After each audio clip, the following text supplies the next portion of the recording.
Manajer baru, Persebaya layak jadikan Hamka Hamzah masuk dalam manajemen. Perkuat lini tengah, duet Eber Besa dan Francisco Rivera bakal tampil baik. Kabar buruk, Eduardo Perez pusing 2 mesin gol Persebaya resmi dicoret.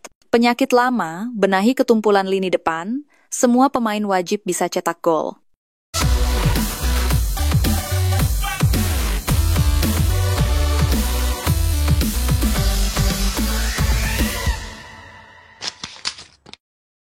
Sosok manajer yang pantas untuk Persebaya. Persebaya Surabaya membutuhkan manajer berkualitas yang mampu membangun tim ini lebih baik lagi, dan sosok Hamka Hamzah bisa menjadi pilihan tepat.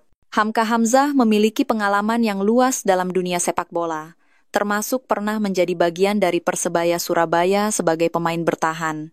Pengalaman Hamka Hamzah sebagai manajer Rans Nusantara FC juga sangat berharga, dan bisa menjadi modal besar bagi Persebaya Surabaya untuk mencapai kesuksesan. Dengan pengalaman dan pengetahuan yang dimiliki, Hamka Hamzah bisa membantu Persebaya Surabaya meningkatkan performa tim dan mencapai target yang diinginkan. Jika Hamka Hamzah menjadi manajer Persebaya Surabaya, maka tim ini bakal memiliki fondasi yang kuat untuk mencapai kesuksesan di masa depan.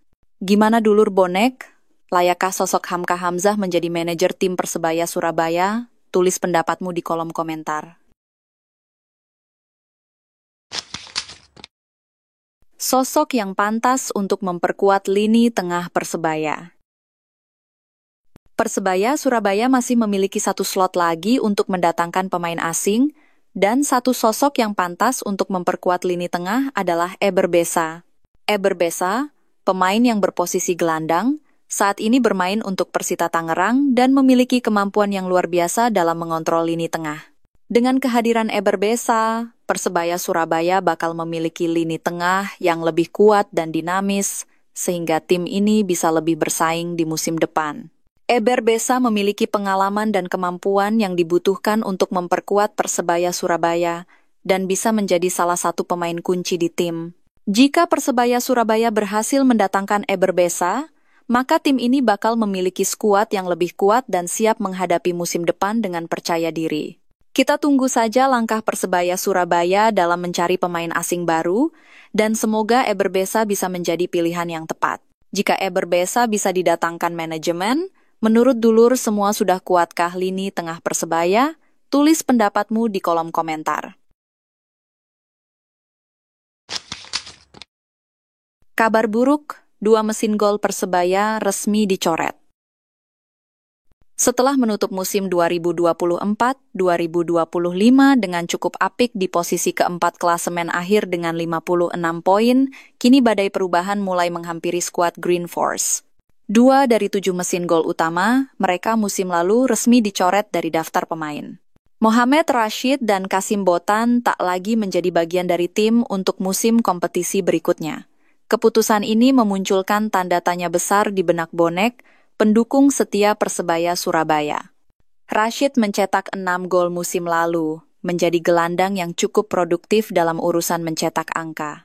Sementara Kasim Botan memang hanya menyumbang 1 gol, namun kontribusinya dalam membuka ruang tak bisa dipandang sebelah mata. Kini, pekerjaan rumah berat menanti Eduardo Perez sebagai pelatih baru Persebaya Surabaya.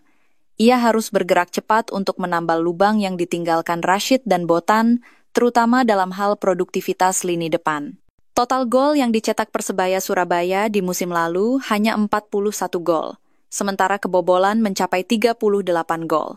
Rasio gol yang tipis ini memperlihatkan betapa krusialnya setiap pemain pencetak gol dalam menjaga posisi tim di papan atas. Semua pemain wajib bisa mencetak gol. Persebaya Surabaya akan memulai era baru di Liga 1 Indonesia 2025-2026 bersama pelatih anyar Eduardo Perez. Harapan besar pun disematkan agar penyakit lama di era Paul Munster tidak kembali terulang. Di musim lalu, Persebaya Surabaya memang berhasil menutup kompetisi dengan cukup baik lewat koleksi 56 poin dan menempati peringkat keempat klasemen akhir. Statistik musim lalu membuktikan Persebaya Surabaya sangat tergantung pada 7 pemain untuk urusan mencetak gol. Dari total 41 gol yang dicetak sepanjang musim, mayoritas berasal dari Bruno Moreira, Flavio Silva, dan Francisco Rivera. Dengan hanya 7 pemain yang menyumbang gol selama semusim penuh, Persebaya Surabaya menjadi klub dengan jumlah pencetak gol paling sedikit di antara seluruh kontestan Liga 1.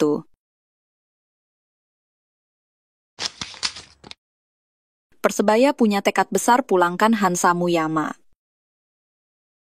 Hansa Muyama Pranata, bek tengah berusia 30 tahun, dikaitkan dengan Persebaya Surabaya setelah kontraknya dengan Persija Jakarta berakhir pada 31 Mei 2025.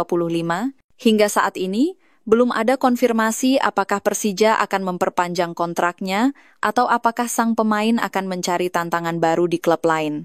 Jika rumor ini benar, maka Hansamu bisa menjadi salah satu rekrutan menarik bagi Green Force, mengingat ia pernah membela Persebaya dari 2019 hingga 2021 sebelum akhirnya hijrah ke Borneo FC dan kemudian Persija Jakarta.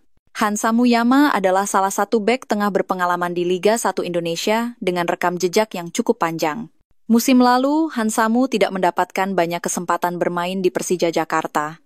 Hal ini menjadi salah satu faktor yang mungkin membuatnya mempertimbangkan untuk hengkang, mencari klub baru yang bisa memberinya lebih banyak menit bermain. Dengan Persebaya tengah membangun skuad baru, Hansamu bisa menjadi opsi yang menarik bagi Bajul Ijo, terutama dalam memperkuat lini pertahanan mereka. Kejelian Aji Santoso saat menjadi pelatih Persebaya. Persebaya Surabaya merasa beruntung pernah dilatih Coach Aji Santoso. Alasannya kenapa? Sebab Aji Santoso pelatih yang sangat jeli dalam memilih pemain-pemain muda binaan klub internal Persebaya Surabaya. Salah satunya bek tangguh yang pernah dimiliki Persebaya Surabaya, Rizky Ridho. Langkah besar Rizky Ridho dalam dunia sepak bola Indonesia dimulai pada 12 Maret 2020.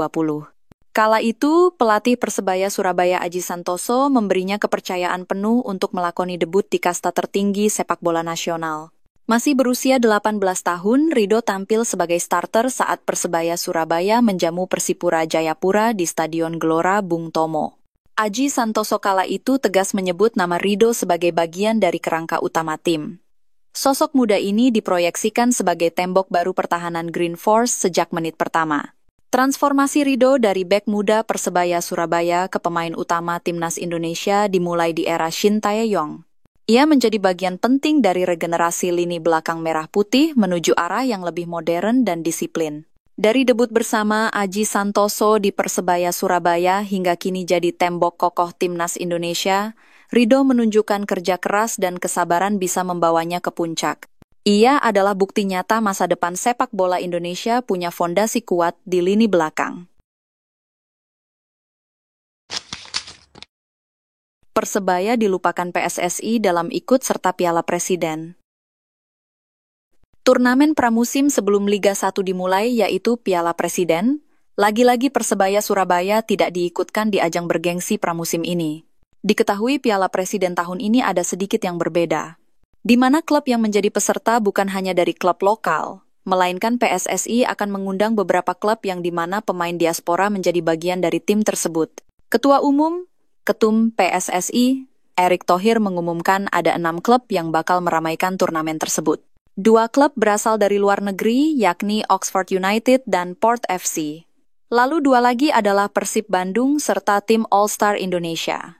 2 terakhir masih tahap finalisasi jadi belum bisa diumumkan. Tidak hanya tahun ini Persebaya Surabaya absen keikutsertaan Piala Presiden, di mana tahun kemarin Persebaya juga tidak ikut. Alasannya kenapa juga belum tahu. Padahal Persebaya diketahui juga mempunyai banyak penggemar yang bisa meningkatkan penghasilan dari tiket. Meskipun Persebaya tidak ikut serta dalam Piala Presiden di bulan Juli nanti, Persebaya sudah punya agenda sendiri. Agenda tersebut adalah tur pramusim ke Australia.